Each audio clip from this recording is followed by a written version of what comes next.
So guys, just going in a bit more detail with the parts. The motherboard came to £31.30, the bundle that is. The case was £17.86.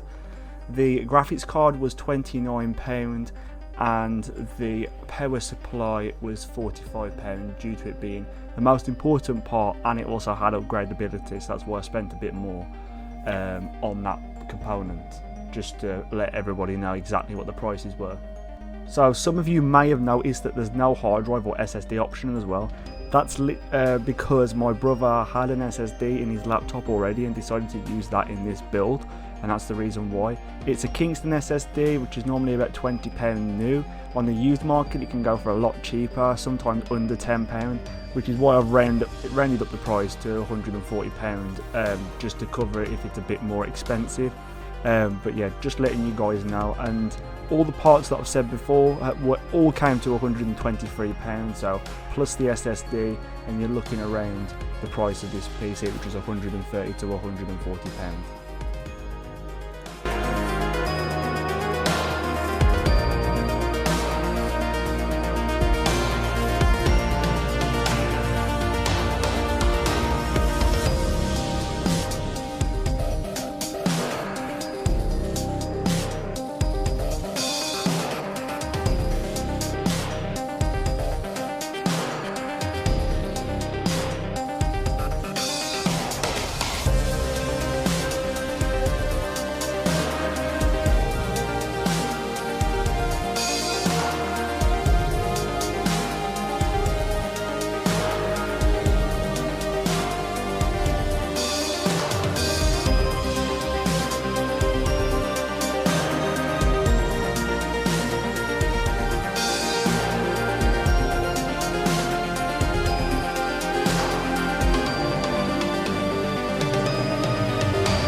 So guys, as you can see, the PC is up and running and fully working. It was a nice surprise to see that the Cooler Master Cooler has a blue LED, and I think it complements the red quite well. I didn't think that at first, but it does quite well.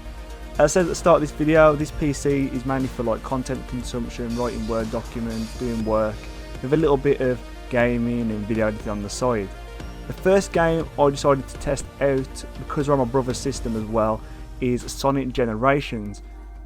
So Sonic Generations did quite well in terms of average frame rate, about 58 FPS, with 1% lows of 10 FPS and 0.1% lows of 6.4 FPS.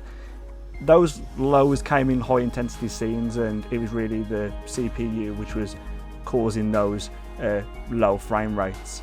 The next game that I tried out was NASCAR Heat 4, which had an average of 36.6 FPS, a 1% low of 0 FPS, and a 0.1% low of 0 FPS, which I've never seen before.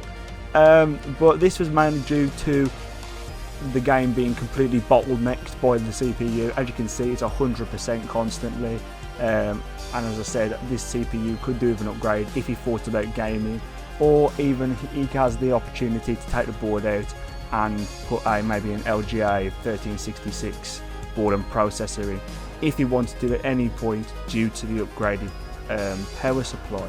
Another game we also did try but didn't be able to get any capture footage of it due to Shadow Play was playing up a little bit, was Brawlhalla, which had an average frame rate of 59.9 FPS, while 1% low of 58 FPS, and a 0.1% low of 44 FPS. The test that you can see on screen is 3D Mark Skydiver, as this is a 1GB graphics card, meaning that we only could use Skydiver for this test on this PC, and it scored 4111, which is quite well, with a 6000 graphics score and a 1000 physics score, which is pretty well for this type of system. But as I said, it's not really a gaming system, but it could be with a few upgrades.